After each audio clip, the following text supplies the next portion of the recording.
In today's video, I'm going to teach you how to properly schedule Teams meetings with the latest update.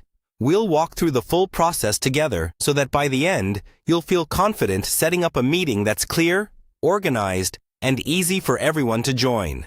First, open Microsoft Teams on your computer. Make sure you're signed in with the account you use for work or school, since that's where your calendar and contacts are stored. Once Teams is open, look for the calendar icon on the left-hand side. This is where all your scheduled meetings live and where you'll be creating new ones.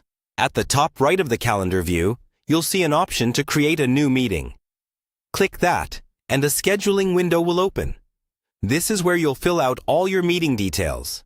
Start by giving your meeting a clear descriptive title. Instead of something vague like meeting, try something more specific like weekly project sync or client onboarding review.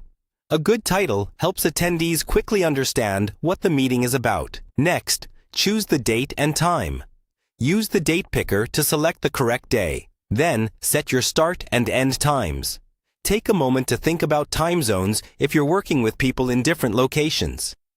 Teams can automatically adjust for time zones, but it's still a good idea to confirm that the time works for everyone, especially if you know you have participants in other regions.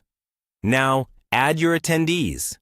In the Add Required Attendees field, start typing the names or email addresses of the people you want to invite.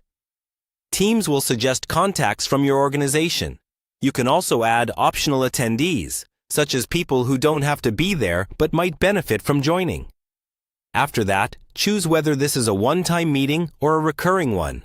If it's something like a weekly check-in, set it to repeat at whatever frequency you need. This saves you the trouble of creating a new meeting every time. In the description box, add an agenda or any key information participants should know beforehand. This could include topics you'll cover, documents they should review, or any preparation required. A clear description helps everyone show up prepared. Finally, review your settings. Then click Send to schedule the meeting. Teams will place it on your calendar and send invitations to all attendees. They can then accept, decline, or propose a new time directly from the invite. That's all there is to it. By following these steps, you'll be able to properly schedule Teams meetings using the latest interface and features.